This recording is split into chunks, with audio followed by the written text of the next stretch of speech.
Eu sou um nômade, fiel como os pássaros migratórios. Meu nome é Flávio Ricardo Vassoler, eu sou escritor, professor e youtuber. Saúdo a todas e a todos vocês que estão comigo em mais esse vídeo das viagens de Vassoler. Vocês viram que eu fiz uma saudação aqui circunspecta, porque hoje, em mais uma cidade alemã, a belíssima cidade de Nuremberg, nós trataremos de um assunto trágico, duríssimo, que é a questão, ainda uma vez, da historicidade do movimento nacional socialista, do criminoso movimento nazista, agora aqui na cidade de Nuremberg. Só que eu tive uma ideia para que nós comecemos esse vídeo de maneira esperançosa, porque o que todas e todos nós queremos é que o horror hediondo, criminoso do nazifascismo jamais se repita na história humana.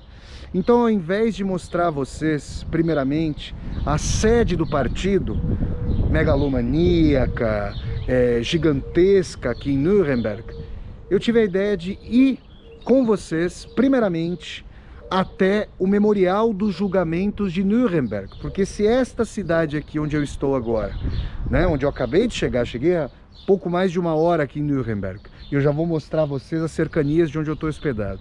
Se essa cidade abrigou a sede do Partido Nazista, uma sede enorme e tudo mais, e foi importante aí para o movimento hediondo do nazismo aqui na Alemanha, ela também foi o local em que os países vitoriosos na Segunda Guerra Mundial, nomeadamente União Soviética, Inglaterra e Estados Unidos, estabeleceram os tribunais militares de Nuremberg para julgar primeiramente entre o fim de 1945 e meados de 1946, os altos mandatários do Estado nazista, alguns dos quais foram condenados à morte por enforcamento. A gente falará sobre isso quando nós chegarmos ali perto do memorial do julgamento de Nuremberg, dos processos Nuremberg Prozessen, como se fala aqui em Deutschland, na Alemanha, os processos de Nuremberg.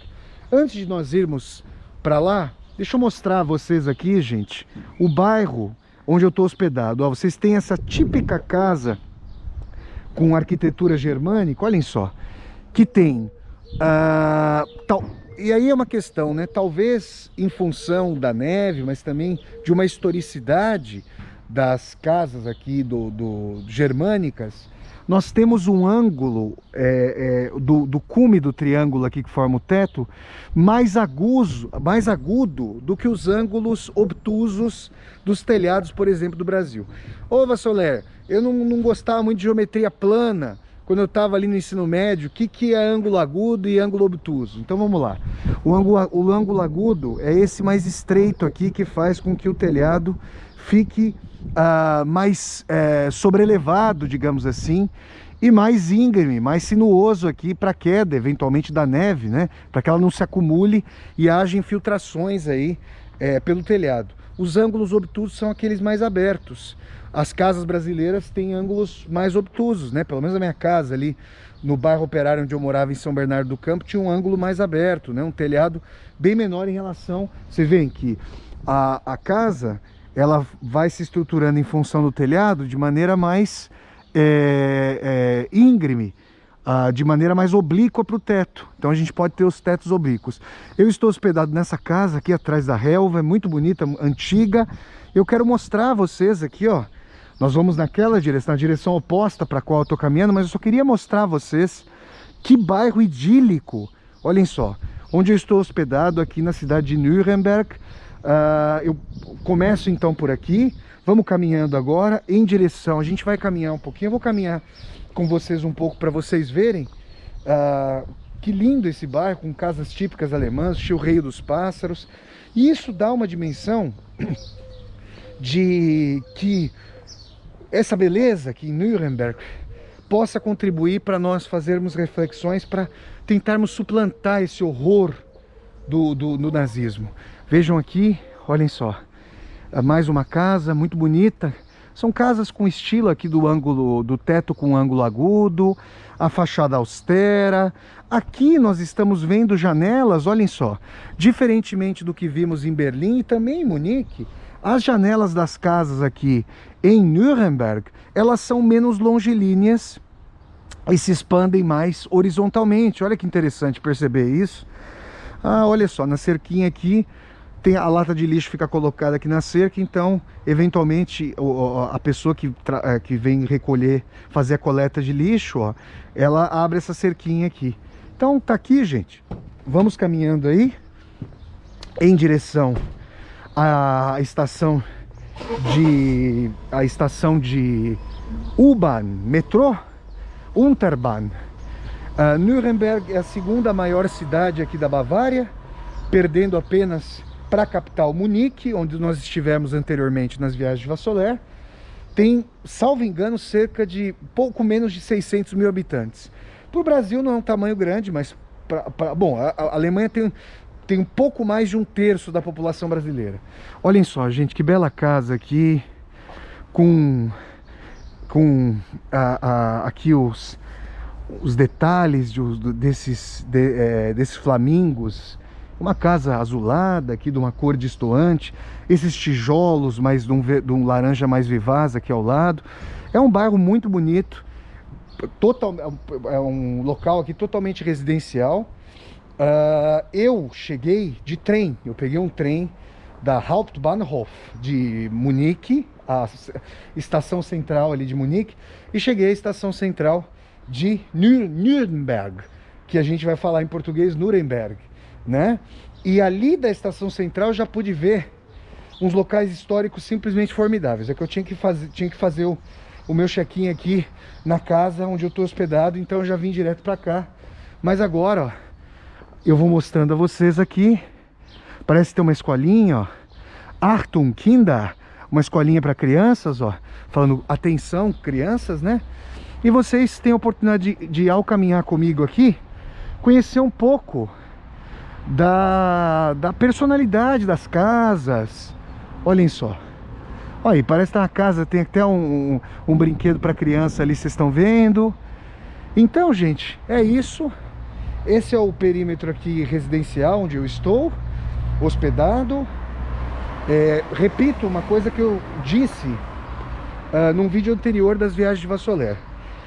Se você vem acompanhando as minhas viagens e você tem a possibilidade de trabalhar com a internet também, pelo Airbnb você pode mandar mensagens para o anfitrião ou para a anfitriã perguntando sobre a velocidade da internet, a qualidade da rede e tudo mais. E aí você garante aí um trabalho tranquilo com o seu computador, né? Onde quer que você esteja. Então é isso, gente. Chegamos nessa avenida aqui. Agora eu vou em direção à estação de metrô. E eu dou um último vislumbre aqui nas casas, que tem uma policromia. Olha, eu tive a sensação de, pelo fato de haver muitos edifícios históricos antiquíssimos aqui em Nuremberg, que eu vou ter uma sensação arquitetonicamente, digamos, pelo belo arquitetônico, aprazível por aqui. E nós faremos toda uma visita histórica no próximo vídeo das viagens de Vassoler aqui em Nuremberg. Agora a gente vai completar esse vídeo falando sobre essa trágica, essa odienta historicidade do nazismo aqui em Nuremberg.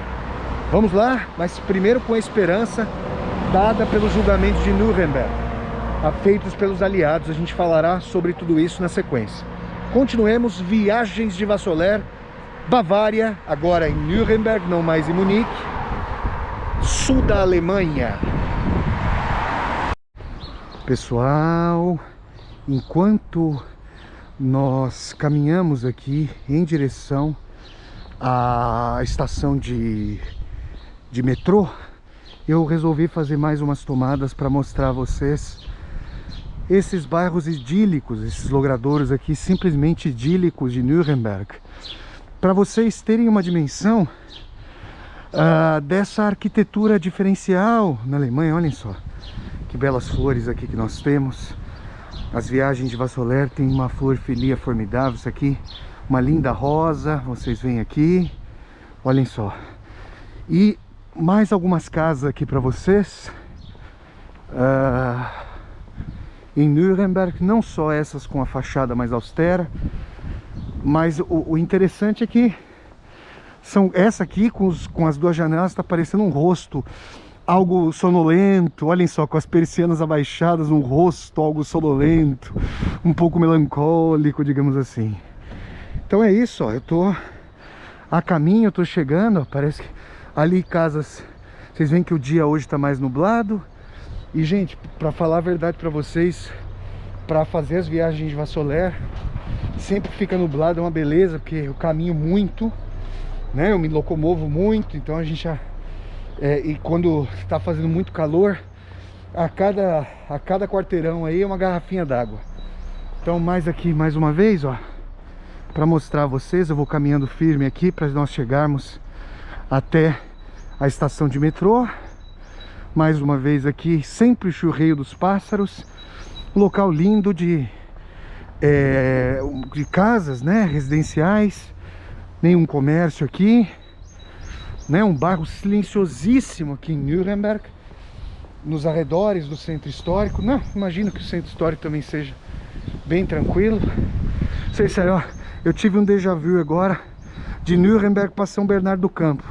Eu não sei se aquilo ali é uma caixa d'água, mas no bairro de Nova Petrópolis, em São Bernardo do Campo, minha cidade, verdadeira cidade natal, não onde eu nasci, mas onde eu cresci, onde eu passei a morar desde um aninho.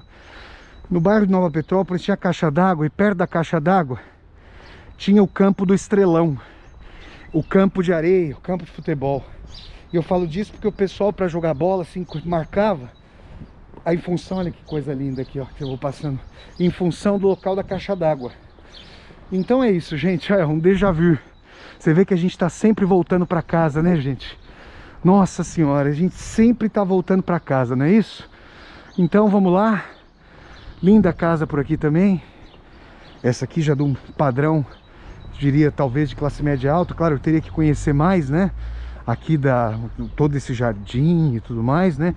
Teria que conhecer mais Olha, mas veja que a gente tem gradil baixo, mas no primeiro, nessa janela aqui, ao resto do chão, tem uma grade também. Então, a gente fica pensando, né, sobre a questão. Claro que no Brasil, infelizmente, nós temos muito problema de segurança pública, mas a gente fica pensando como se dá essa dimensão aqui na Alemanha também. Então, vamos lá. Viagens de Vassoler, ó. Eu deixo aqui, ó. Olha que bonito aqui. Os brinquedinhos dessa casa aqui, ó. Ó, uma verdadeira ferrovia. Até com a estação férrea ali tá colocado nessa casa. Que bonito. E vamos lá, gente. Na próxima tomada vocês já vão me ver diante do memorial do julgamento de Nuremberg, que foram feitos pelas potências vencedoras da Segunda Guerra Mundial. Eu vou trazer considerações políticas, históricas e jurídicas. Bom, jurídicas na medida daquilo que eu pude estudar, porque eu não tenho formação em Direito. Apesar de um dia ter entrado no curso de Direito, eu não fiz graduação em Direito. Mas, em termos históricos e políticos, a gente vai fazer uma discussão sobre o que foram esses julgamentos, o que eles envolveram e como é que se deu essa situação. Vamos lá? Viagens de Vassoler, então. Nuremberg, estamos chegando. Continuemos, pessoal. Pessoal, quando eu digo que vou parar de fazer tomadas das casas aqui em direção ao metrô, eu sou surpreendido pela beleza aqui. Olha a caixa d'água ali em cima, gente. Isso que eu não sei se é caixa d'água, mas ó, são muito bonitos os locais aqui desse bairro. Nós estamos caminhando em direção ao metrô. Nossa, gente, tem um container todo aqui, olhem só. Que rosas vivazes ali, que flores, não sei se um cravo. Quem souber que flor é essa, então a rosa mesmo, né? Nossa, que vermelho vivaz, olhem só, gente, que cor bonita. Muito bonita essa cor, hein? Aí, gente, nós estamos aqui, ó, muitas flores. E que pena que vocês não podem sentir pelo vídeo o aroma que eu tô sentindo aqui, mesmo com a máscara, viu, gente? o odor, na verdade. Bom, o aroma, porque eu tô ficando com fome, mas o odor exalado pelas flores. Coisa linda, viu, gente? Vamos lá. Mostrei a vocês, ó, aqui, ó, esse bairro. Estamos chegando agora, tá bom? Viagens de Vassoler aí, ó, a caixa d'água. Não sei se é a caixa d'água, acho que não. Talvez uma torre de observação. Não é caixa d'água não, sei lá, um negócio de propaganda. Bom, não sei o que é, mas pareceu a caixa d'água lá de São Bernardo. Aqui, ó, as casas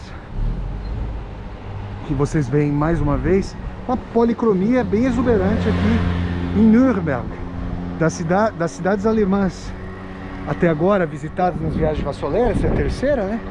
Nós ainda vamos para Frankfurt, depois am Main. Frankfurt sobre o Meno, eu falo Frankfurt am Main porque há outra Frankfurt que não tem esse complemento sobre o Rio Meno, que obviamente não se situa sobre o Rio Meno. É a mais policromática. E se não for uma caixa d'água, e não deve ser mesmo, pelo menos me lembrou de São Bernardo. Viagens de Vassoler, então. Opa, já, aí, ó, tá vendo? Até passei, mas passei por pouco. Vamos lá, vou tomar o caminho aqui com uma estação de metrô.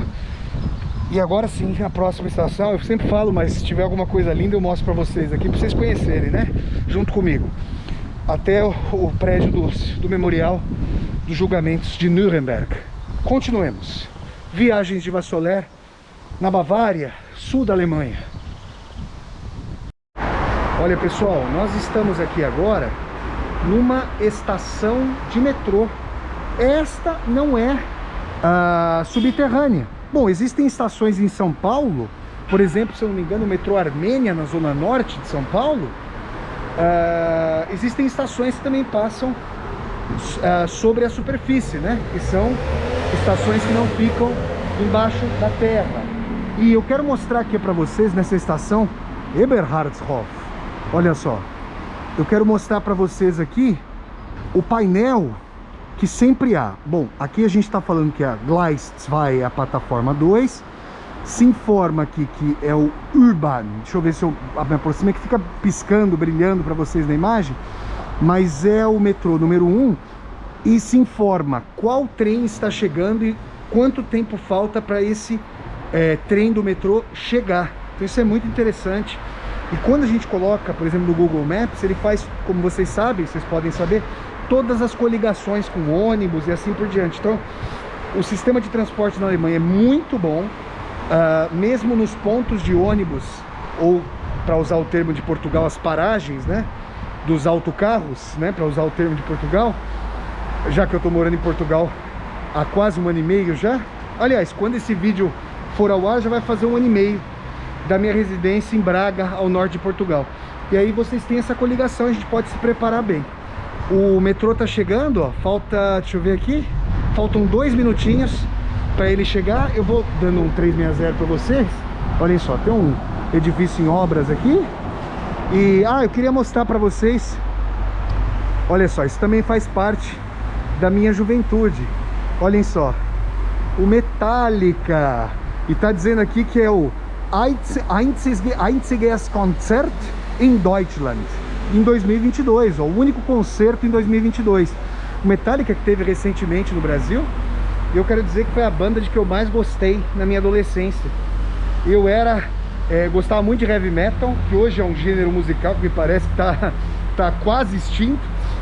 Digamos que vai ser uma espécie em extinção com os quarentões e cinquentões e sessentões aí. Mas eu gostava muito do Metallica. Eu assisti a um show do Metallica em 1999, não era esse o baixista, esse aqui é o baixista, era o Jason Newsted, que acho que saiu da banda há alguns anos aí. Então tá aqui, ó, show do Metallica, deixa eu ver se tem a data, tem, ó, 24 de junho aqui, ó, nesse local de concertos aqui, Einziges Konzert in Deutschland, em 2022, no ano de 2022. É isso aí. Então vamos esperar o metrô chegar. Daqui a pouquinho ele vai chegar. Eu tô fazendo essa Hzinha aqui para mostrar a vocês a chegada, né, do metrô. Deixa eu ver, o que nós temos aqui, gente? Olha, eu já disse a vocês que eu cheguei aqui a Nuremberg pela... Ó, agora tá chegando, ó, vai mostrar pra vocês, vamos lá, ó. Olhem a chegada do trem, olha a chegada do metrô, gente. Aí eu vou falar em russo aqui. Astarojna. Deveres закрываются. Chegou o metrô, gente. Vamos pegá-lo. E aí você, a porta não se abre automaticamente. Você, bom, claro, deixa primeiro as pessoas saírem. E aí você clica aqui nesse verdinho e pode entrar. Tá bom? Então é isso. Vamos agora ao centro de Nuremberg. Viagens de Vassoler. Olha só, gente, acabei de sair aqui da estação mais próxima, Bärenschanze, que fica na linha 1 do metrô aqui de Nuremberg. E estamos a caminho justamente do prédio do memorial aqui. Estamos a caminho. Deixa eu mostrar a vocês, ó, tem edifícios muito bonitos por aqui. A gente fica pensando, né, quão reconstruídos eles foram por causa da guerra. Um parque aqui, olhem só, tem um parque, não sei se é um parque muito grande. Nós, no vídeo anterior das viagens de Vassoler, quando nos despedimos de Munique, fomos ao belíssimo Englische Garten, né? E, opa, aqui ó, eu vou falando com vocês, gente, às vezes eu me perco. Ó, tem que dobrar aqui, ó. Dobramos. Vamos lá. Nós fomos até o Englische Garten. Vocês veem, gente, que é tudo feito aqui. Opa, tem um Jeep ali. Deixa eu ver. Ó. Parece um Jeep militar, gente. Olha aí, ó. Olha um Jeep aqui. Bem estilo do Jeep militar mesmo. Olha aí, gente. Vejam vocês. Um Jeepão.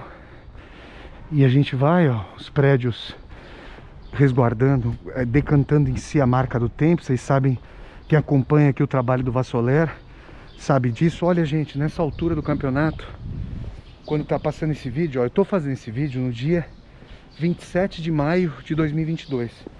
Nós estamos para chegar a 50 mil seguidores e seguidoras no meu canal do YouTube. Quando esse vídeo estiver no ar no meu canal, oxalá nós tenhamos muito mais ainda seguidores e seguidoras do meu canal. Eu quero agradecer muito a vocês por todo o apoio. Olhem aqui, gente. A gente vai vendo, ó, os edifícios. O pessoal estaciona, olhem só. As ruas são estreitas, então... Deixa eu ver, gente. Que eu tenho que... Isso, tá tudo certo. É que eu tenho que ir controlando aqui, gente. As ruas são estreitas. Estou acompanhando aqui enquanto eu falo com vocês. Olha, um edifício com uma bela cúpula aqui, uma torre. Olha, será? Deixa eu ver, não, ainda falta, gente. Ainda falta aqui.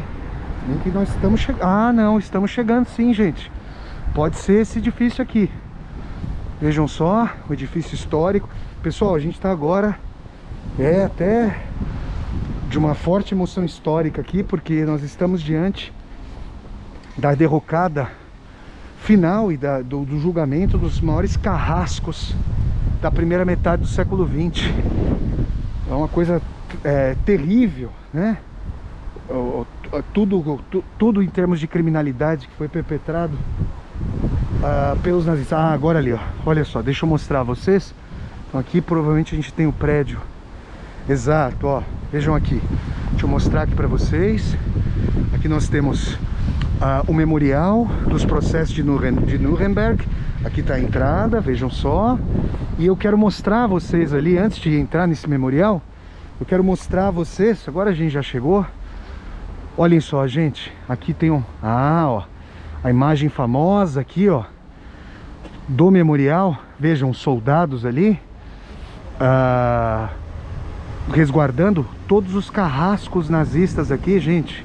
Olhem só, o Hermann Göring, o comandante da Luftwaffe, da Força Aérea Alemã, se matou na prisão aqui de Nuremberg, escapando ao julgamento. Tomou um veneno. Parece que o carcereiro mediou a entrada desse veneno para ele. E aqui vocês veem a foto, ó. E olhem só, foto do prédio. E a gente vai até essa sala número 600, onde os julgamentos aconteceram. Eu vou mostrar a vocês. Agora, deixa eu mostrar a vocês aqui, gente. Olhem só. Ah, ó. E a gente tem aqui o museu, ó. e tá fazendo a reprodução da sala de julgamento, ó, se eu não me engano, ó, Cubes 600, ó lá. E aqui vocês podem ver, ó, depois eu posso mostrar a vocês, nós temos a bandeira dos vencedores, da União Soviética, dos Estados Unidos e da Inglaterra, que foram os vencedores da Segunda Guerra Mundial. Gente, é importante dizer o seguinte, desde já, que os julgamentos de Nuremberg não são julgamentos estritamente jurídicos. Por quê? Se vocês forem assistir a um filme chamado Sob a Névoa da Guerra, salvo engano do diretor estadunidense Errol Morris, vocês vão ver que o mesmo Robert McNamara, que à época já tinha ali um cargo muito alto no Departamento de Estado dos Estados Unidos, mesmo ele admite que se os Estados Unidos tivessem perdido a guerra, parte do oficialato, do alto oficialato do exército estadunidense poderia ser acusada de crimes de guerra. Porque, por exemplo, Tóquio era uma cidade formada por casas de madeira e bombas de fósforo altamente incendiárias eram lançadas contra Tóquio.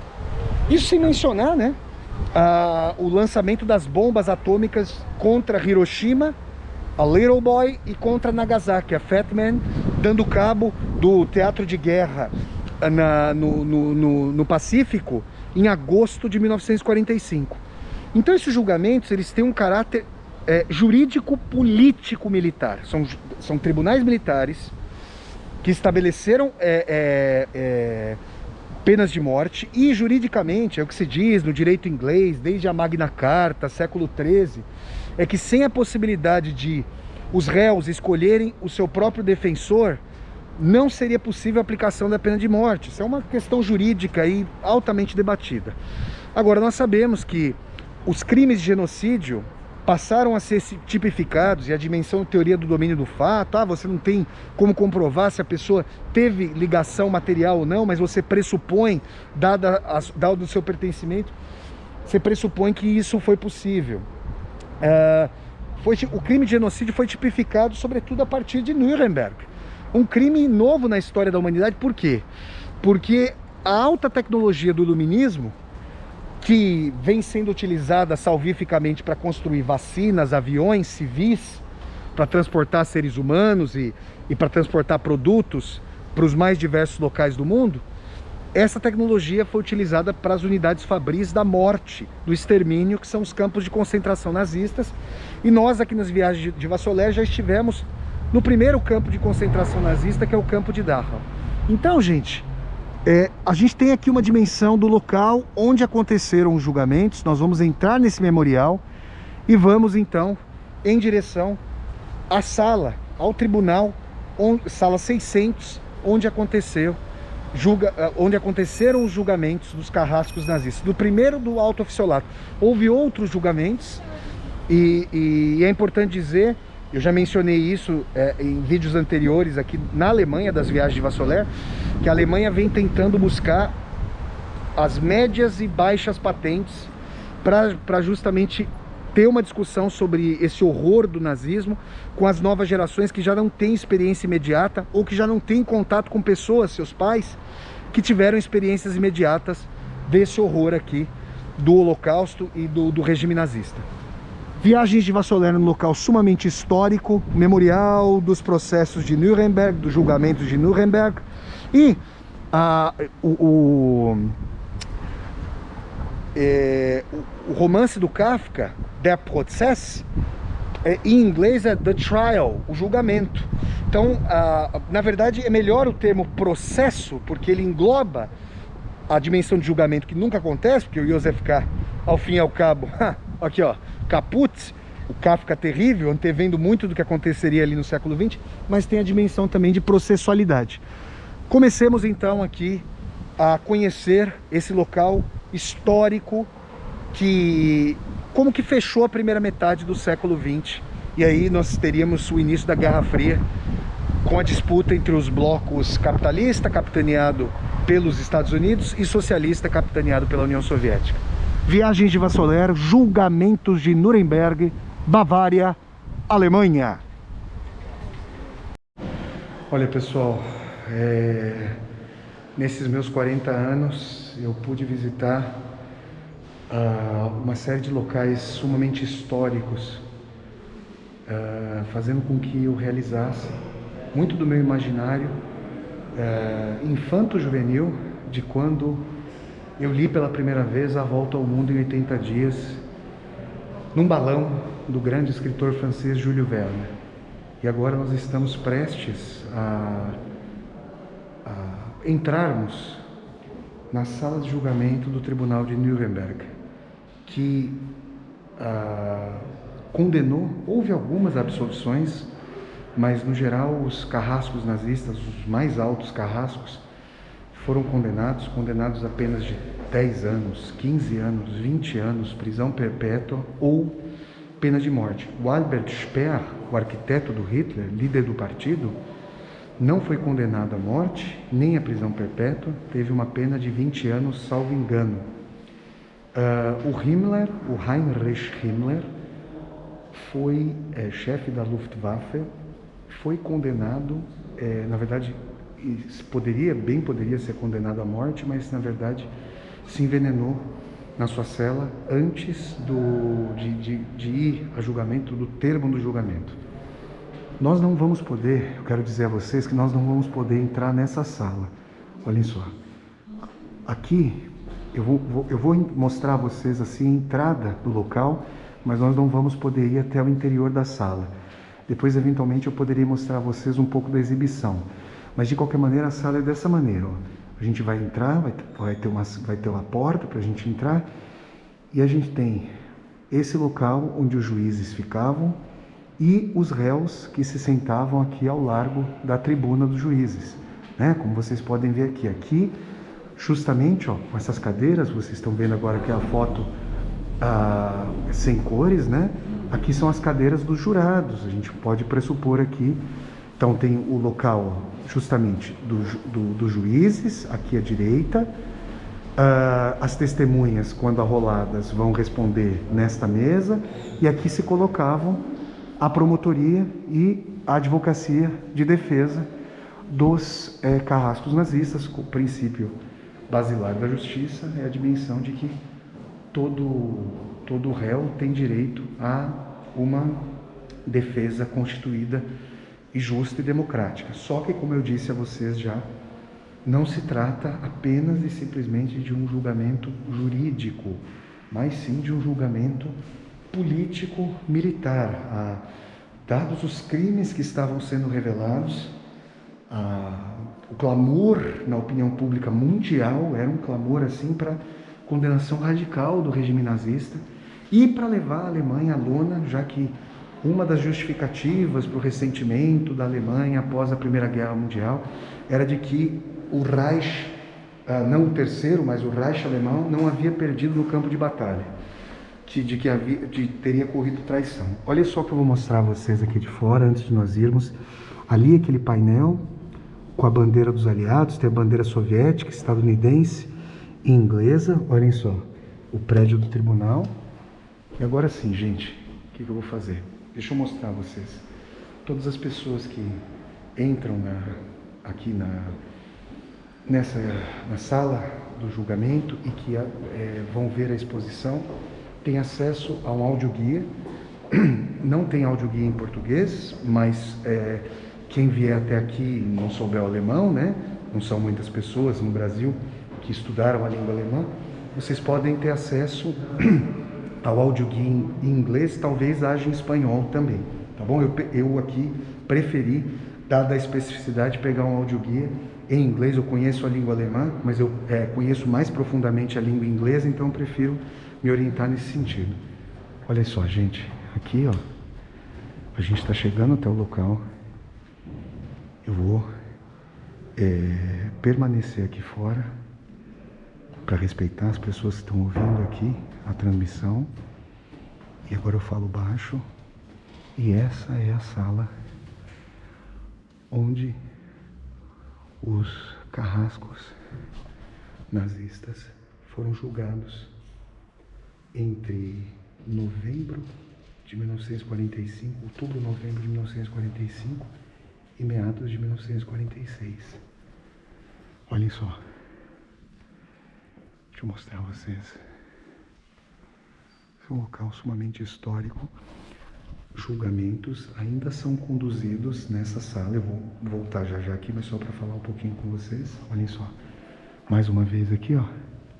Direito, Recht, Geschichte, História, Erinnerung, Memória, Zukunft, futuro. Bom, vocês estão vendo em inglês aqui também, né?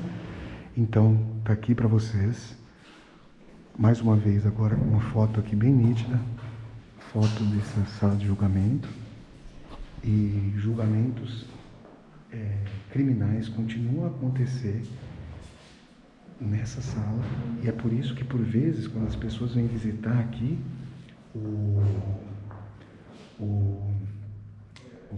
essa sala do Tribunal de Nuremberg, não é possível às vezes porque estão acontecendo julgamentos.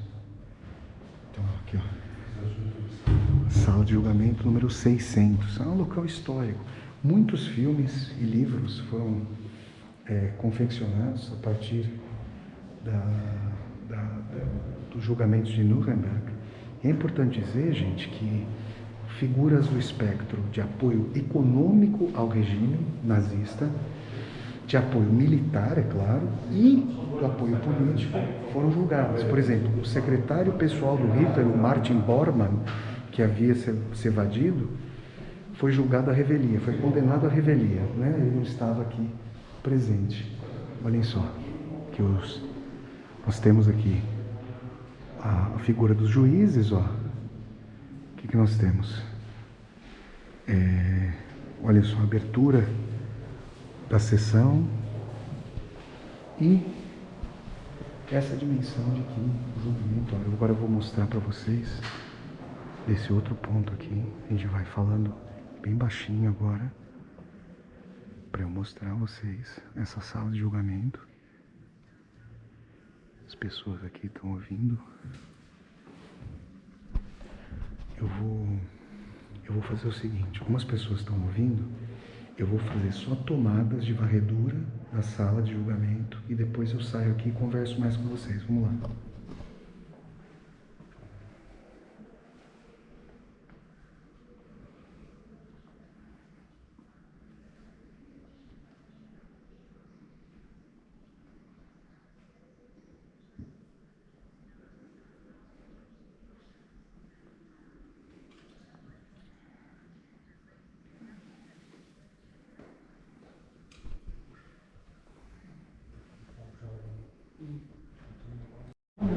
É muito impactante, né? E eu vou parar daqui a pouco a tomada para tirar algumas fotos das salas de julgamento, coisa assim muito impactante. Mas antes eu gostaria de dizer que um livro que marcou muito a minha formação, livro que tem bastante correlação em tudo que aconteceu aqui nessa sala número 600, julgando os carrascos nazistas, foi um livro de entrevistas com os altos mandatários nazistas, coordenado pelo psiquiatra estadunidense Leon Goldenson, que tinha ascendência judaica e que entrevistou os altos mandatários nazistas enquanto eles estavam presos. E uma das coisas que tanto o Leon Goldenson quanto outros autores que estudaram a personalidade autoritária falaram era que para conhecer o ápice do sadismo, e aí vocês têm aqui atrás de mim a sala de julgamento, a que esses carrascos chegaram, era fundamental, por mais nauseante que fosse, liberar a possibilidade de eles dizerem sem qualquer tipo de continência, digamos, verbal, porque sabiam, dados os crimes cometidos, eles sabiam o que os esperava, né?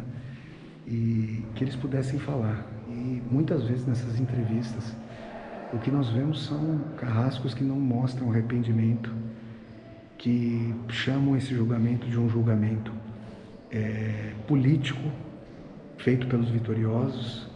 Nesse sentido, crimes de guerra dos aliados não foram, de fato, julgados. Por exemplo, o bombardeio dos civis aqui na Alemanha. Os civis não estavam em guerra. Por que as cidades foram devastadas e bombardeadas? Aí a gente se lembra do que a Luftwaffe fez em Londres. Então a gente percebe, gente, o pior do humano vindo à tona com a guerra. E falavam também da dimensão de que muitos já querendo se eximir, de que haviam cumprido ordens, juramentos de lealdade ao Hitler. Isso é um argumento, na verdade, mais dos setores médios. Bom, o Eichmann tinha o Adolf Eichmann, responsável pela logística de transporte dos judeus para os campos de concentração, do leste da Europa, dos guetos, para os campos de concentração, tinha um papel importante na logística e na feitura do Holocausto, mas não era o alto mandatário, apesar de ele estar na conferência de Wannsee, que aconteceu em janeiro de 1942. Wannsee é um bairro de Berlim, e lá ter se sistematizado, ter se operacionalizado, começado a operação burocrático-administrativa da solução final para a questão judaica. Então, gente, eu paro essa tomada por aqui e daqui a pouco a gente continua. Eu ainda mostro mais um pouco dessa sala e nós vamos para o andar de cima aqui, segundo e terceiro andares, para eu mostrar a vocês um pouco da exibição aqui sobre o julgamento de Nuremberg. Continuemos. Viagens de Vassoler, no coração de uns episódios mais importantes do século XX e da história, né, da humanidade, porque julgar criminosos responsáveis por genocídio, um dos crimes mais bárbaros, nós só possamos arrolar o crime perpetrado pelos nazistas com o crime da escravidão, que vitimou, acossou, mutilou, humilhou milhões e milhões e milhões de seres humanos ao longo de séculos. Continuemos então, Viagens de Vassoler, aqui no coração do Tribunal de Nuremberg. Pessoal, aqui está a sala de julgamento que eu mostro a vocês aqui nas Viagens de Vassoler.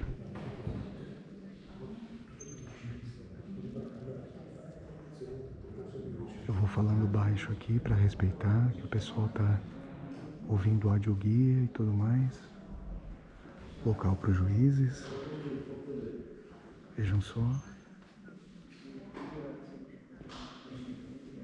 Local dos réus. Um tribunal militar que não funciona como tribunal civil.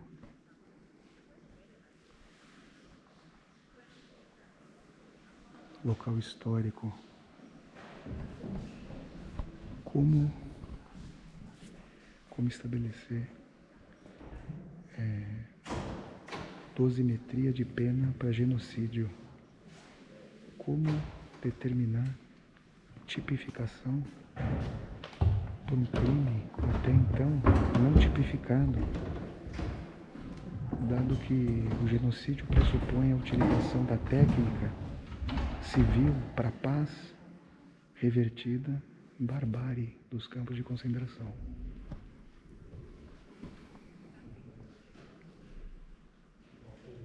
Vou mostrando para vocês aqui a sala.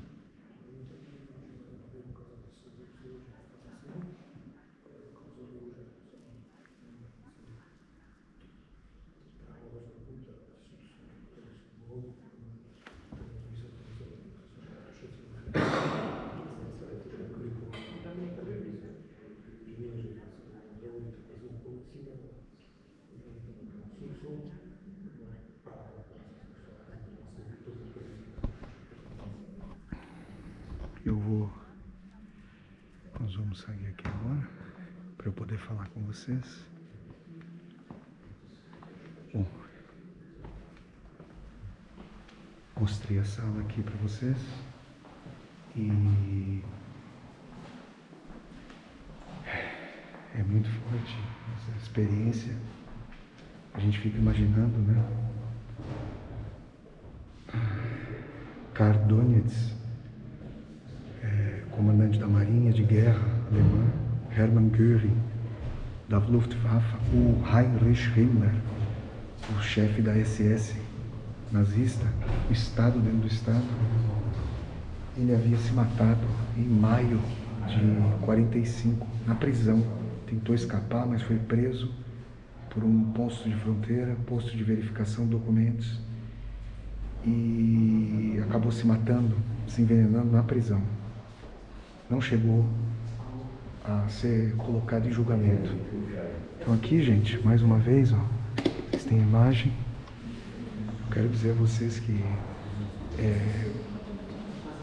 é muito importante, sobretudo se você estuda humanidades.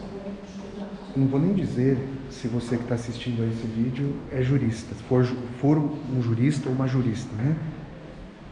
Mas para todos nós e todas nós que estudamos as humanidades, que queremos refletir sobre a sociedade, sobre a política, nós precisamos entender o que foi o nacionalsocialismo, o que foi o nazismo, esse horror, porque os afetos do fascismo sobreviveram tragicamente ao fim da Segunda Guerra Mundial.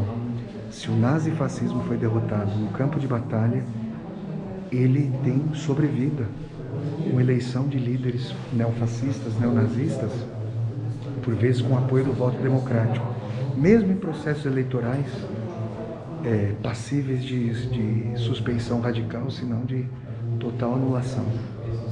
Eu vou mostrar a vocês mais uma vez a sala do julgamento e depois nós subiremos até o andar de cima da exposição, da discussão aí sobre o julgamento de Nuremberg. Vamos lá.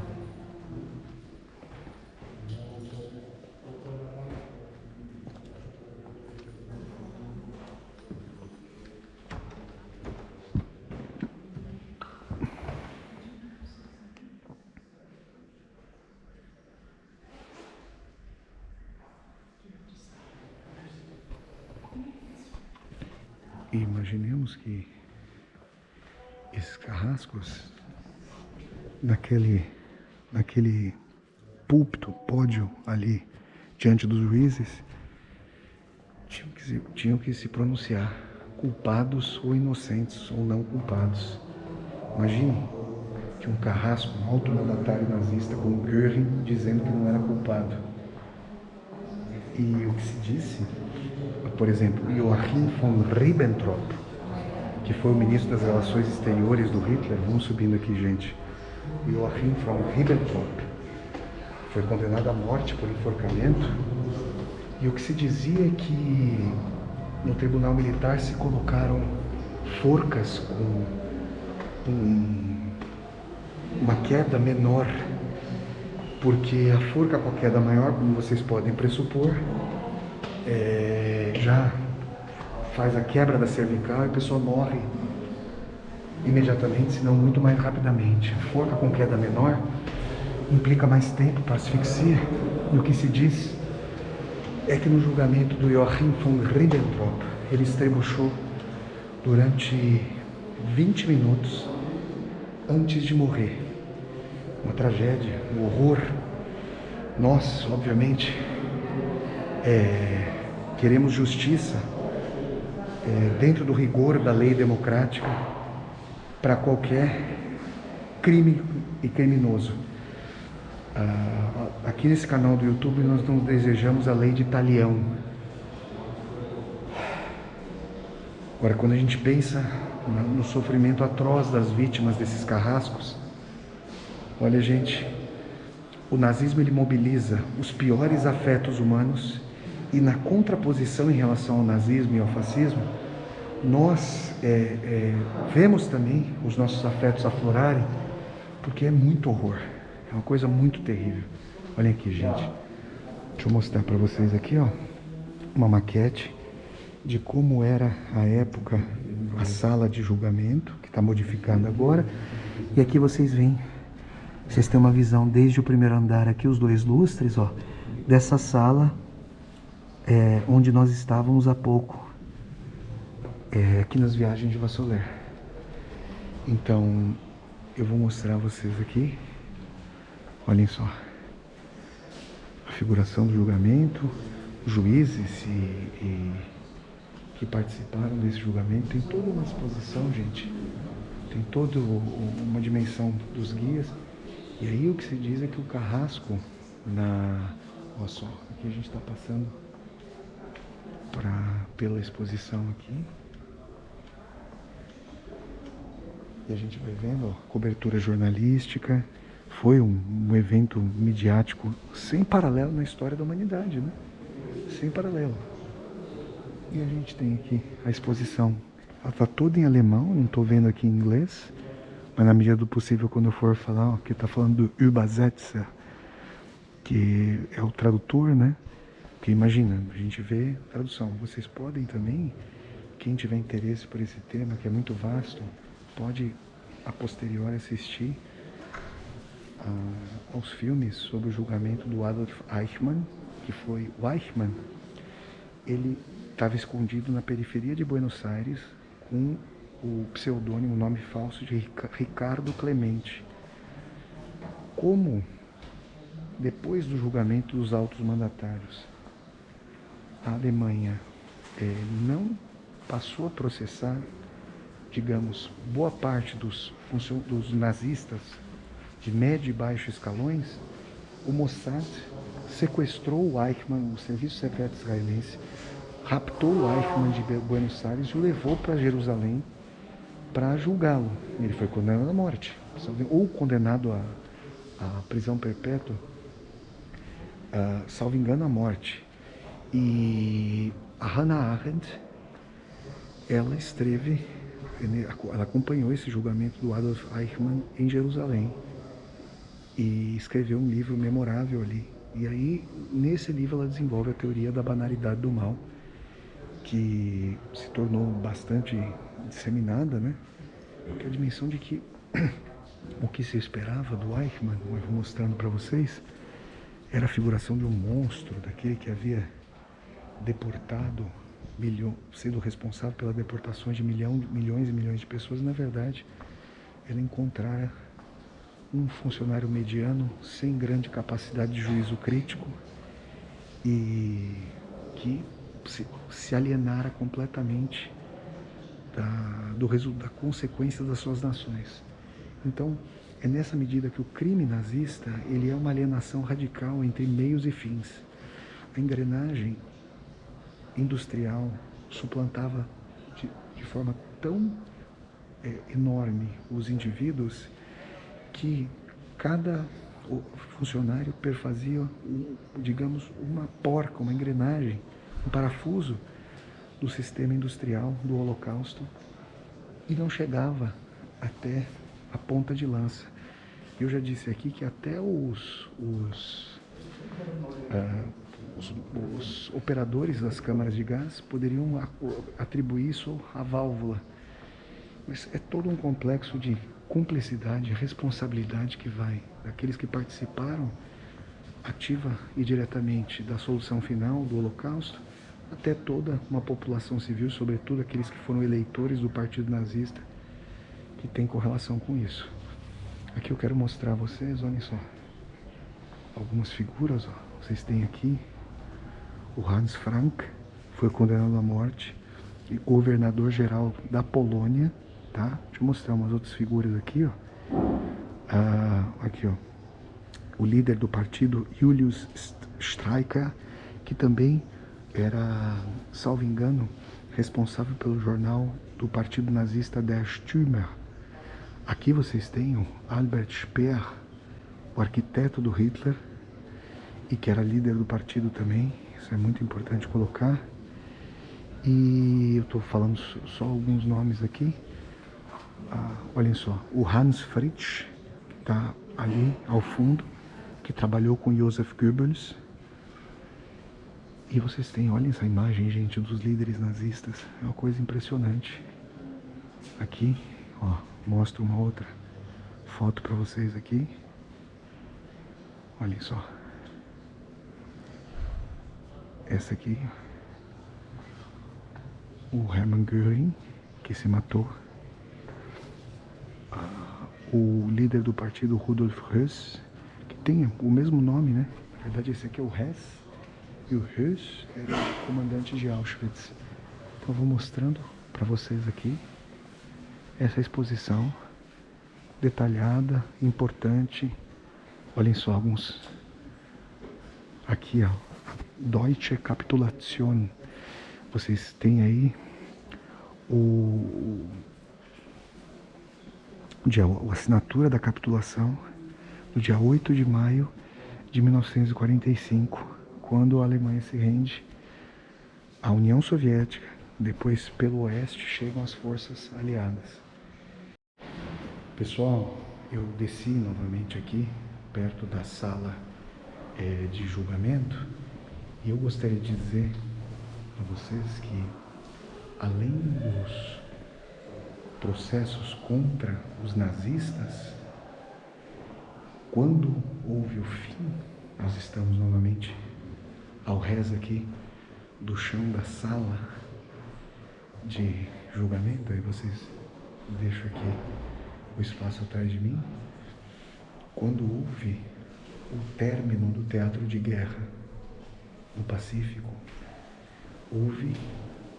se houve o julgamento de Nuremberg na Alemanha, houve o julgamento de Tóquio, e altos oficiais do Japão também foram condenados à morte. A vitória no teatro de guerra do Pacífico, lá no Japão, ela veio a partir da capitulação incondicional do Japão aos Estados Unidos após o lançamento das bombas atômicas contra Hiroshima e Nagasaki.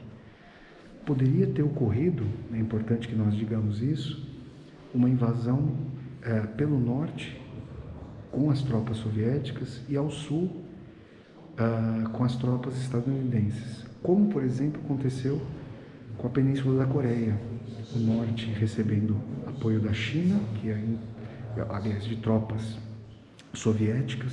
Havia também a disputa na China à época, e 4 anos depois do fim da Segunda Guerra, a China se tornaria comunista.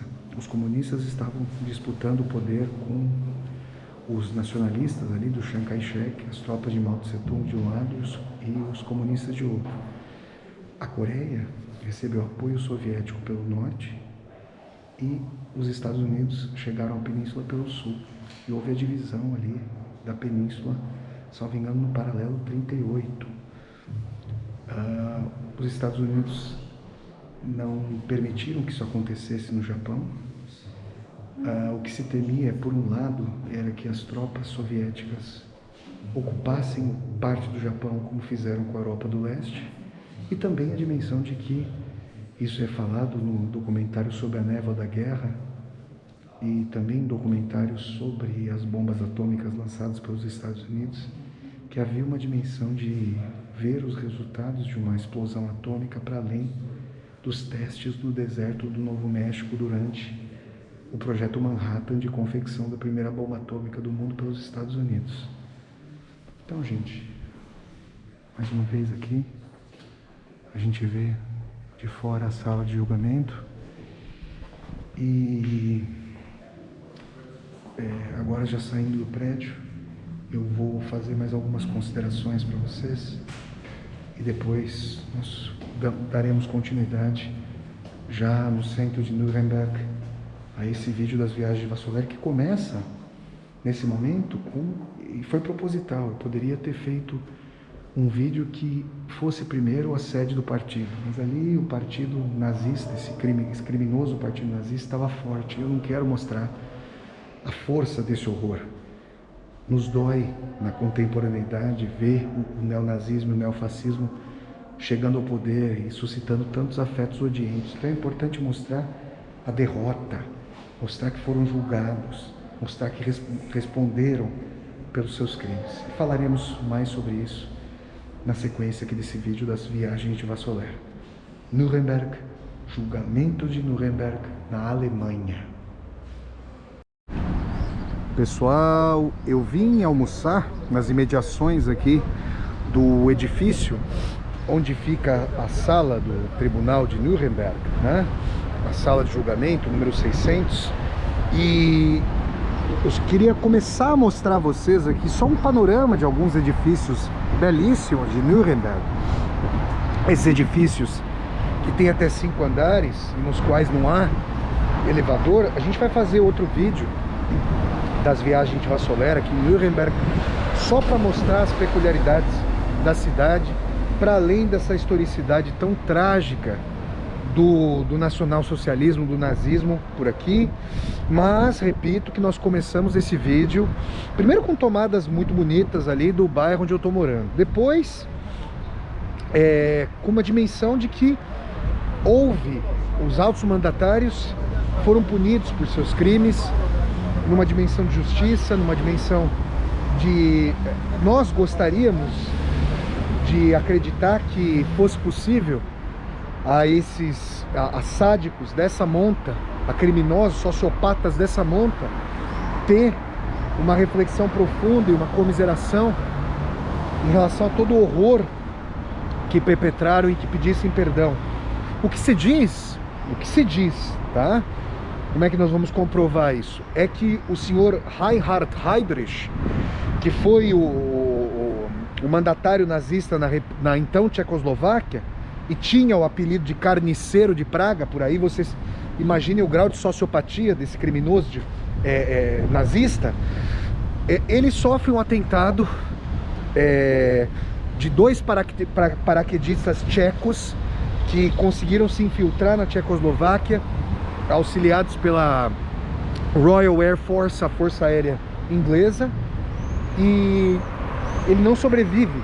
O Heydrich não sobrevive ao pós-operatório do atentado, e o que se diz é que em seus últimos momentos ele teria pedido desculpa aos judeus. Se diz. De qualquer maneira, é uma grande reflexão sobre a dimensão do perdão e da justiça para além de talhão, ou seja, olho por olho, dente por dente, pensar em punições e julgamentos para sociopatas dessa monta. Eu quero mostrar aqui a vocês, ó, olhem só, a bandeira da União Soviética. Vocês veem que a bandeira soviética está mais aqui de proa, porque é o país, é o país que se sagrou o grande vitorioso da Segunda Guerra e que sofreu as maiores perdas em termos de vidas humanas, uma tragédia, 27 milhões de soviéticos. Bandeira dos Estados Unidos, da Inglaterra, a França, na resistência, né?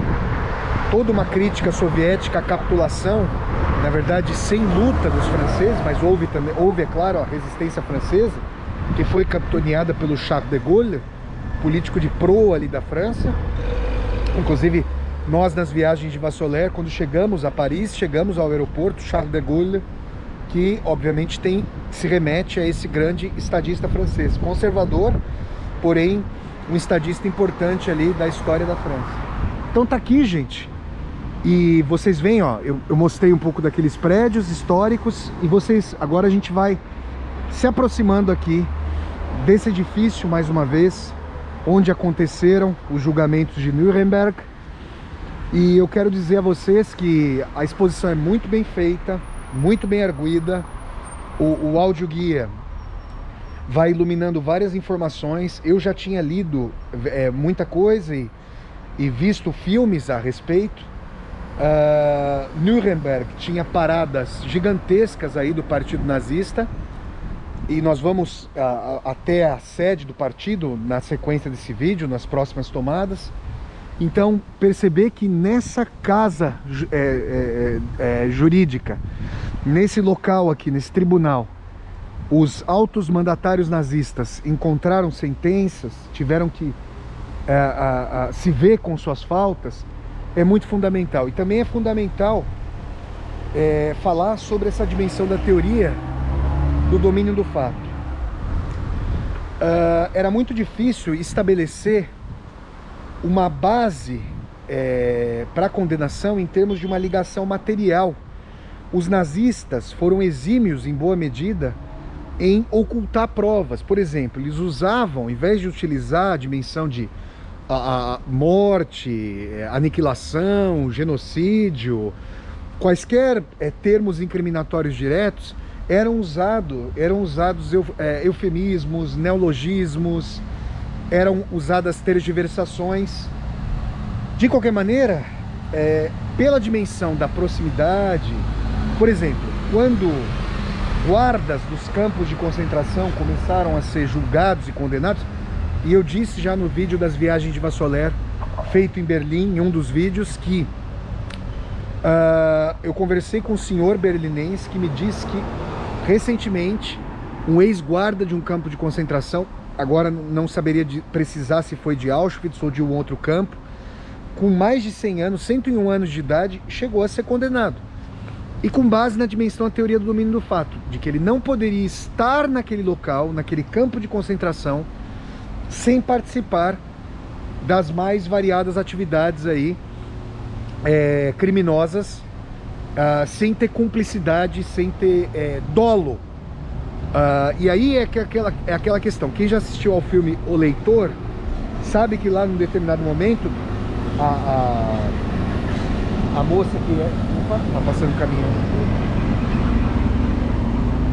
a moça que atuava como guarda do campo de concentração, ela é colocada pelo juiz com a dimensão de que ela assumiu um dolo eventual, ou seja, que ela tinha uma responsabilidade pela decisão de assumir um risco em cometer determinados crimes correlacionados, por exemplo, ao aprisionamento dos judeus, a destruição do campo quando da evacuação e de que judeus poderiam ter sido mortos, de que ela controlava a entrada e a saída de um determinado barracão, de uma determinada situação.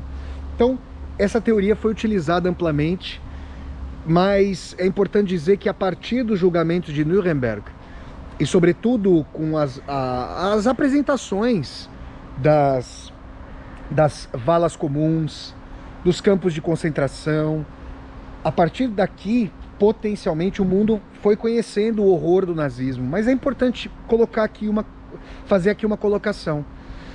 Os serviços de inteligência de União Soviética, Inglaterra, Estados Unidos e França, para não dizer outros países ali, não sabiam o que estava acontecendo na Europa, não sabiam das câmaras de gás. Por que as câmaras de gás não foram bombardeadas? Essa é uma questão que não é que não quer calar, não pode calar. Quando eu estava em Jerusalém, eu estou falando isso em frente ao prédio onde aconteceu, o edifício onde aconteceu a série de julgamentos de Nuremberg. Quando eu estava no Museu Yad Vashem do Holocausto, em Jerusalém, Israel / Palestina, o rapaz, funcionário, historiador que trabalhava ali no museu, fez essa mesma pergunta e eu achei importantíssimo. Quer dizer que o antissemitismo graçava para muito além do horror do antissemitismo perpetrado pelos nazistas? Quer dizer que essa dimensão de fazer com que esse morticínio viesse à tona poderia ter sido evitada se as câmaras fossem atacadas? Porque como é que, sem as câmaras de gás, esse morticínio poderia ser levado a cabo com a escala hediondamente industrial com que foi levado a cabo? Vocês percebem isso? São questões, gente, que nós suscitamos com base nas reflexões históricas, com base nas questões filosóficas, políticas, entendendo esses meandros. Então, gente, esse belo prédio aqui, um prédio salvífico para todas e todos nós, porque aqui estiveram os juízes que comandaram os processos de Nuremberg, os juízes dos tribunais militares formados pelos vencedores na Segunda Guerra. E nós então terminamos essa primeira tomada, esse primeiro conjunto de tomadas desse vídeo das viagens de Vassoler aqui em Nuremberg, diante desse local sumamente histórico. Nas próximas tomadas eu já estarei ali no centro da cidade e a gente vai até a sede ali do partido nazista, a sede que hoje, felizmente, fundamentalmente, como aconteceu em Munique, e nós mostramos isso, é um centro de documentação sobre os crimes perpetrados pelos nazistas. É muito importante que a Alemanha faça isso e continue a ensinar a sua população, sobretudo aos mais jovens e às mais jovens que não tiveram contato direto com a experiência, nem têm contato com pessoas que tiveram contato direto com a experiência, sobre todas essas dimensões. Então é isso. Tribunal de Nuremberg, viagens de Vassoler aqui para vocês. uma ode à justiça antifascista, uma ode à democracia, uma ode ao Estado Democrático de Direito, abaixo o horror do nazismo. Continuemos, pessoal. Nuremberg, Alemanha. Com essa imagem que eu deixo a vocês para terminar a tomada do Tribunal de Nuremberg. Pessoal, eu estou aqui agora, depois de ter feito as tomadas no Tribunal de Nuremberg. Eu estou aqui agora, vocês veem aqui, no centro da sede do Partido Nacional Socialista dos Trabalhadores Alemães, o odiento Partido Nazista, em Nuremberg. E vocês estão vendo aqui um local que é simplesmente gigantesco, megalômano. E aqui, gente, bem onde nós estamos, aconteciam não só os discursos do sociopata Adolf Hitler, mas as paradas. Então imaginem aqui, vejam só, imaginem aqui arquibancadas lotadas. Olhem só, eu estou percorrendo aqui com vocês, e as paradas nazistas com tochas, emulando figuras geométricas, porque para o nazismo não se trata apenas e tão somente de uma ocorrência política, de um discurso político, com conteúdo de discussão política, histórica, mas sim daquilo que o grande filósofo alemão Walter Benjamin chamou de estetização da política. A política transformada em parada, evento, performance, a dimensão de a massa se ver impactada por uma unidade radical de força, demonstração de força, de vitalidade. Daí a utilização do fogo com a sua metáfora da massa que se espraia, que lança energia para todos os lados, ou a dimensão do trovão com o marchar das botas que irrompiam contra a estrutura de pedra. Gente, esse local visto de fora já é simplesmente gigantesco, e visto aqui de dentro mostra como Adolf Hitler e seu arquiteto, o arquiteto do regime, o Albert Speer, pensavam em termos da superação megalômana, narcísica, completamente tresloucada das maiores construções público-políticas da humanidade. Então aqui, quando nós formos ao Coliseu, ó, nós temos aqui um corvo crocitando ali em cima, olhem só. Quando nós formos ao Coliseu romano, vocês vão ver que a magnitude desse que a gente poderia chamar de Coliseu nazista, desse estádio, um tamanho de estádio de futebol, ultrapassa muito o Coliseu romano. O Coliseu romano, para vocês terem uma dimensão, salvo engano, ele tem só que um prédio de 2.000 anos de idade, né? Ele tem cerca de 70 mil pessoas de capacidade, o que é atualmente, salvo engano, a capacidade do estádio Cícero Pompeu de Toledo do São Paulo, o estádio do Morumbi. Isso aqui, gente, com essa dimensão aqui, eu tô me lembrando do estádio municipal Mário Filho, no Rio de Janeiro, que vocês certamente conhecem como Maracanã. É muito grande. Então, que vocês imaginem, de repente, e aqui é importante dizer, ó, que os alemães tomam toda a preocupação em destruir locais de qualquer tipo de visitação, mas nós podemos deduzir que ali nós temos, olhem só, alguns, aquilo que eram chamados de altares, com os ícones, e a águia do Reich e o símbolo nazista da Hakenkreuz, da suástica, pairava sobre esse estádio aqui, essa arena, e foi bombardeado, foi destruído depois da Segunda Guerra. Imaginem aqui, imaginem que houvesse toda essa arquibancada tomada pelos apoiadores de Adolf Hitler e que o palco estivesse montado aqui. As cenas, né, emblemáticas, cenas que foram utilizadas, por exemplo, por Stanley Kubrick o grande diretor estadunidense no filme Laranja Mecânica, ou então no documentário Arquitetura da Destruição, do também gigantesco diretor sueco de ascendência judaica. Aliás, tanto o Peter Cohen como o Stanley Kubrick têm ascendência judaica.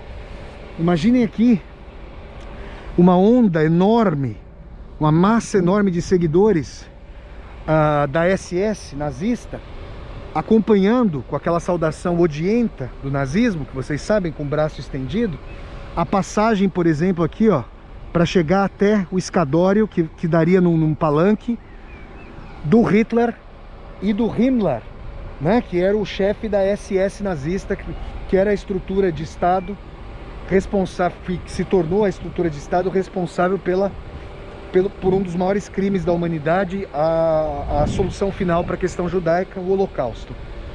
Então, gente, em boa medida as estruturas foram destruídas, desfeitas, a gente vai vendo por aqui, ó. Mas é importante dizer que aqui a gente percebe a completa megalomania. Eu já tinha percebido isso, eu já tinha sentido isso na praça em Munique, onde nós estivemos, perto ali da escola, que hoje é a Escola de Música e Teatro em Munique. Vocês viram nos vídeos anteriores das viagens de Vassolera, eu já havia sentido aquela grandiloquência completamente deslocada. Então aqui a gente percebe aquela mão do megalômano que se coloca como maior quantitativamente por alçar mais dimensões, mais alto, mais bojudo, mais largo, mais megalômano. É uma dimensão, gente, completamente deslocada, sociopatológica. Daí a gente percebe essa dimensão de Lebensraum, espaço vital, uma noção que não é propriamente do Hitler, que vem da geografia alemã do fim do século XIX. Depois da unificação da Alemanha como nação unida para além dos principados feudais, essa dimensão de que a Alemanha precisava de um espaço vital que incorporasse a germanidade, alemães que estavam em outros logradouros que não na Alemanha recém-unificada. Então isso aqui me parece essa dimensão, expressar, congregar essa dimensão. E aqui eu peço que vocês aprumem a memória e a imaginação históricas de vocês. E imaginem um horror de parada aqui nazista. Entendam que essa megalomania, na estetização da política, era já o prenúncio, hoje nós sabemos, de outra megalomania, da mais criminosa que já houve na história da humanidade, que era o empilhamento dos corpos.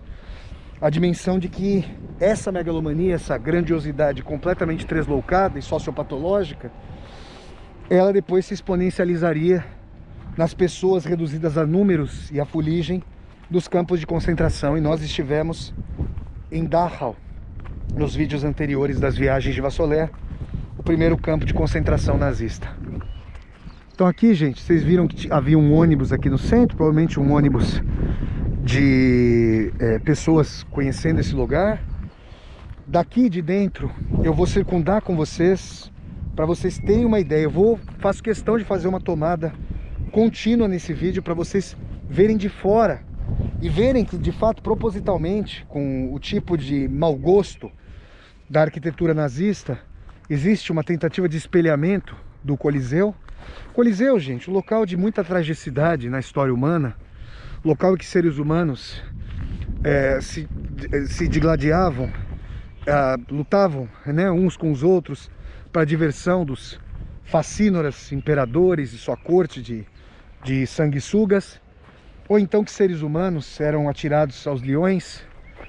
Muitos cristãos, inclusive, dos primeiros anos, antes da conversão do imperador Constantino. Então, eu vou dar aqui um vislumbre para vocês desse gigante complexo da sede do Partido Nazista, que hoje, é importante dizer isso, é o centro de documentação. Então tem um espaço aqui desse complexo que constitui um centro de documentação sobre o nacionalsocialismo em Nuremberg, para que as pessoas não esqueçam. E eu quero fazer um elogio aqui as escolas alemãs que que levam os seus alunos e alunas aos locais aí históricos para que as novas gerações saibam o que foi o nazismo, uma vez que seus pais já não tiveram contato direto com a Segunda Guerra, com o Holocausto. Então vamos dar aqui um 360, eu vou mostrando a vocês. Imaginem esse local tomado por apoiadores desse Fascínora. E aí a gente tem a dimensão do perigo, do horror que é o nazismo. E uma dimensão que não que, se nós pensarmos no sociólogo alemão Max Weber, o Weber falava de uma liderança carismática que personificava, aliás, no contato personificava a imposição da sua liderança, que era de um convencimento afetivo. E isso estava na forma como o sociopata Adolf Hitler articulava a sua relação ultrapersonalista com os seus seguidores e seguidoras. Então agora que eu vou mostrar a vocês, nós vamos caminhar. Eu fiquei andando aqui, ó, nós vamos caminhar aqui ao largo desse gigantesco.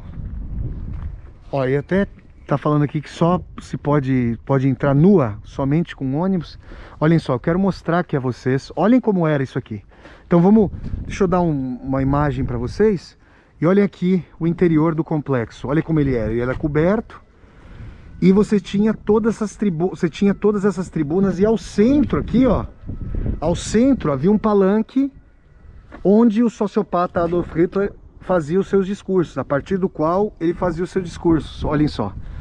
E aqui a gente está mostrando, ó, a construção, né, do complexo ao largo de um lago aqui, ó, em Nuremberg.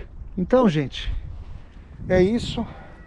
Mais uma vez a imagem, ó, vocês têm a imagem atual e a imagem à época de como era a estrutura. Então as arquibancadas, e as pessoas entravam por essas gargântulas aqui, ó, ao resto do chão. As pessoas entravam ali, é como um estádio de futebol, né? E era um local gigantesco. Então, aliás, continua sendo, mas agora já desprovido das suas arquibancadas, justamente para que não haja qualquer possibilidade de transformação desse local em local de visitação por parte de neonazistas, simpatizantes de qualquer monta. Então, gente, eu vou terminar essa tomada por aqui.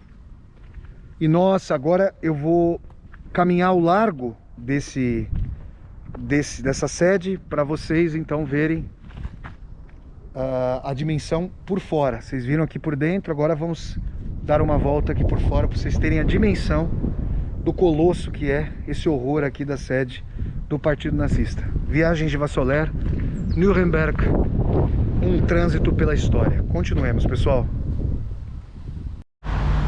Olha, pessoal, nós estamos aqui andando ao redor agora desse complexo da sede do Partido Nazista aqui em Nuremberg. Vocês têm aqui o local da documentação sobre o nacionalsocialismo, sobre o nazismo por aqui. É uma exposição que traça uma historicidade, todos os aspectos. E eu quero mostrar aqui ao largo desse tram, que é o trem de rua aqui, ó, vocês veem? Olha a ciclovia. E sempre ocupada. Eu quero mostrar um pouquinho para vocês, ó, o tamanho desse edifício. É muito, muito, muito grande. Olhem isso aqui, gente. Olhem a dimensão desse edifício. Olha, quem já foi ao Mineirão, ao Morumbi, ao Maracanã, vai se lembrar do primeiro anel, do segundo anel. Eu quero levar vocês até aqui para que vocês vejam. Olhem o tamanho dessas arcadas. Então aqui a gente percebe, gente, essa questão, ó, da completa megalomania, ó.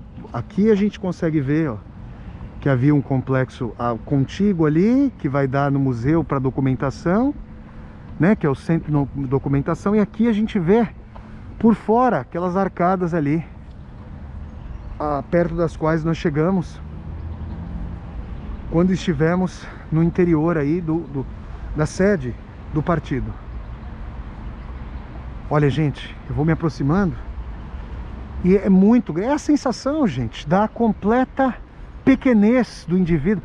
Aliás, gente, esses movimentos totalitários, eles têm realmente a dimensão de que o eu não conta para nada, de que o eu é simplesmente uma gota d'água num oceano de força fascista de unidade. Essa dimensão de que o eu só entra em consideração como parte de um todo que o ultrapassa, o esmaga, o inunda e leva à guerra. Então é muito grande. Eu espero que vocês estejam tendo essa dimensão aqui, ó, da enormidade desse horror aqui. E dizer a verdade, de um mau gosto, de uma colocação, de uma transição de cores horrorosa. Essas janelas aqui, olhem só. E aqui, ó, é possível inclusive, ó, olhem só, a gente pode tomar essa escada. Vem aqui comigo. É possível tomar aqui essa escada, ó, para nós subirmos aqui no anel e termos essa dimensão. Olha, ó. Aqui sim uma bela imagem de Nuremberg. E aqui, olhem o tamanho de cada bloco, gente. Eu me lembro, agora tive um déjà vu dos blocos de pedra em Machu Picchu. Machu Picchu não, em Cusco, que eram blocos enormes. Mas isso aqui é um tipo de grandiloquência. Olhem o tamanho desses pórticos. Olhem só. Essa porta menor aqui, que certamente foi feita recentemente, fechando um pórtico maior. Olhem, gente, vamos andar aqui. E aí vocês vão acompanhando. Olhem só.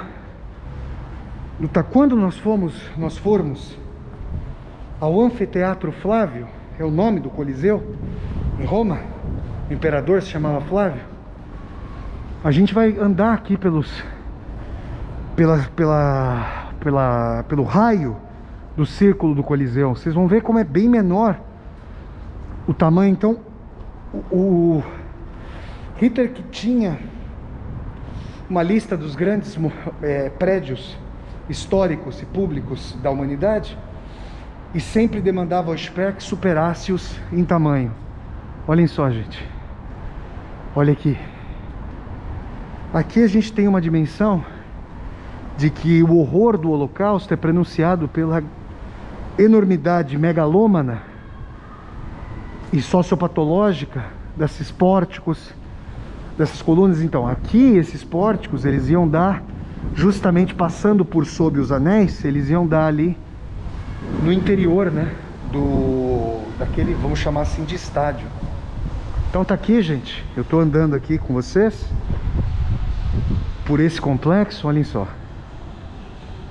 Vamos andando, eu vou contornar e dá para chegar inclusive até a praça do outro lado aqui. Olhem só. É impressionante, não acaba. E a sensação é essa, a sensação nas paradas nazistas é de que o eu só faz sentido se ele deixar de ser um eu, se ele for subsumido pela massa e se ele for uma resultante vetorial, somada, claro, com os demais, do Führer, né? do líder. Olhem só. Olha aqui a sensação. Imaginem, ó, olha como as pessoas parecem pequeninas em face já dessa enormidade aqui do complexo. A gente está andando, ó, e eu vou poder, ali da praça, tem uma praça aqui, eu vou poder mostrar a vocês. E isso é mantido, e é importante que seja mantido como museu, como centro de documentação, como centro de desvelamento do horror histórico que aconteceu a partir desses encontros. Será que a partir desses encontros, que é a estetização da política, tá tendo uma roda de colocação. I'm sorry. Eu passei aqui, o pessoal tá fazendo uma reunião, né? E olhem só, eles estavam conversando ali, provavelmente conversando sobre essa questão aí do horror do nazismo. E aqui a estetização da política desses movimentos, ela acabaria levando então à tentativa de formação dos batalhões e a megalomania para achar que essa grandiosidade faria frente, por exemplo, à enormidade da União Soviética, das tropas soviéticas, da contraposição a todo o Ocidente. Então é disso que se trata, quando a gente percebe aqui, conhecendo a história do nacionalsocialismo, do nazismo, as apostas completamente fora da realidade do senhor sociopata Adolf Hitler, que essa enormidade aqui, ela visava intimidar os próprios compatriotas e depois os demais que se bateriam aí com as tropas alemãs. Então, gente, olha aqui. A praça ali ao centro. E a gente tá aqui há minutos contornando esse complexo sem fim. Olhem só. Então é isso.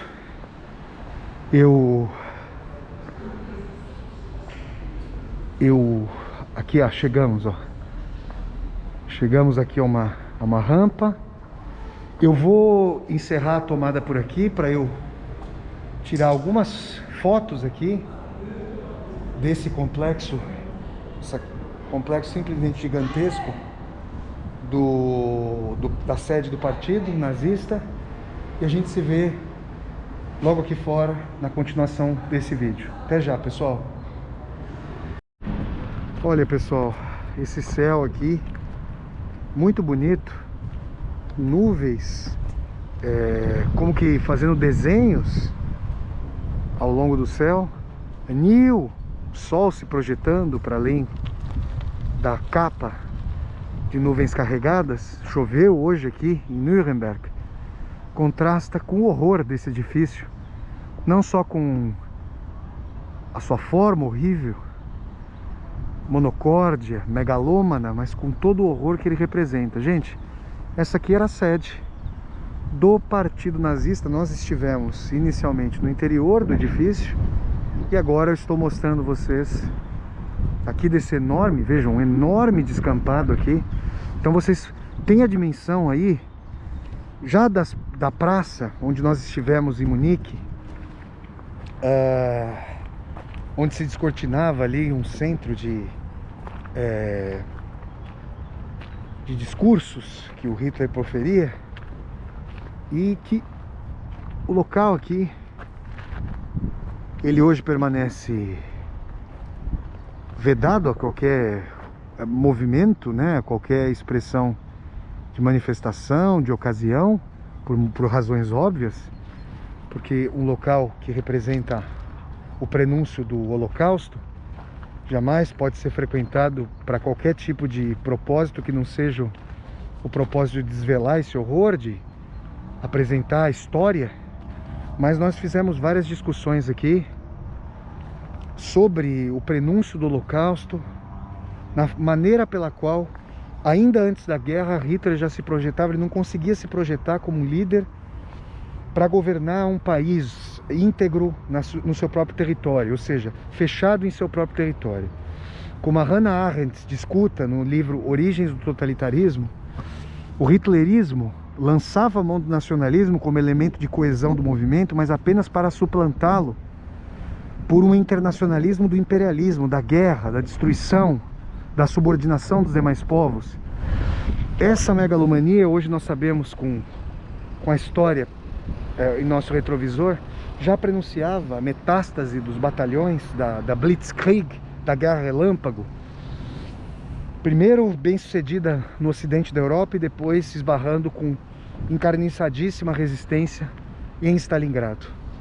Então, gente, é nessa imensidão aqui de Nuremberg, depois de nós termos ali percorrido primeiro o tribunal, porque eu quis abrir esse vídeo depois de ter mostrado belas tomadas das cercanias de Nuremberg, com imagens do tribunal, para mostrar que isso aqui perdeu, isso aqui foi enquadrado, isso aqui foi derrotado no campo de batalha, a despeito dos afetos autoritários ainda graçarem entre a humanidade. E aqui vocês têm com esse céu bonito que destoa do horror da sede do Partido Nazista. Vocês têm o céu de Nuremberg. Com essa imagem, depois de ter mostrado para vocês a sede do Partido Nazista, que é o Coliseu, vocês vão ver, é muito grande, mas realmente foi propositalmente construído com maior tamanho, a sede construída com maior tamanho. Eu quero terminar com a imagem bela do céu, que para nos dar ímpeto e esperança para além desse momento trágico da contemporaneidade de neo-autoritarismo, neonazismo e neofascismo. Muito obrigado a todas e a todos vocês que estiveram comigo nesse primeiro vídeo aqui em Nuremberg. Ainda vou fazer um outro vídeo amanhã, dia 28 de maio. Vou fazer outro vídeo aqui das viagens de Vassoler. Só que agora mostrando para vocês essa que já me pareceu uma linda cidade de Frankfurt. Olha, é a próxima cidade de Nuremberg. Nuremberg, como os alemães dizem, e Nuremberg para nós do Brasil. Muito obrigado. Se você quiser apoiar esse meu périplo nômade pelos 5 continentes e 7 mares, para que eu consiga me profissionalizar cada vez mais para mostrar a vocês os vários aspectos da realidade histórica, política, social, psíquica, sintetizadas todas pela literatura, minha grande paixão. Considere a possibilidade de, aqui embaixo do vídeo, ou apertar a tecla valeu, ou então se tornar um membro ou uma membro humanista do canal para apoiar, conforme você puder, essa trajetória. Muito obrigado a vocês. Terminamos o nosso primeiro périplo por Nuremberg. E até a próxima, não com a imagem desse horror, e sim com esse céu frisado aqui de nuvens. Eu estou vendo o desenho da estrela de Davi salvífica, em homenagem ao povo judaico que foi destroçado, aviltado pelo horror, pelo crime hediondo do Holocausto, mas que se levantou e pôde resistir. Um abraço a todas e a todos vocês. Até a próxima aqui da Alemanha, Nuremberg, Viagens de Vassoler. Tchau, pessoal. Até a próxima.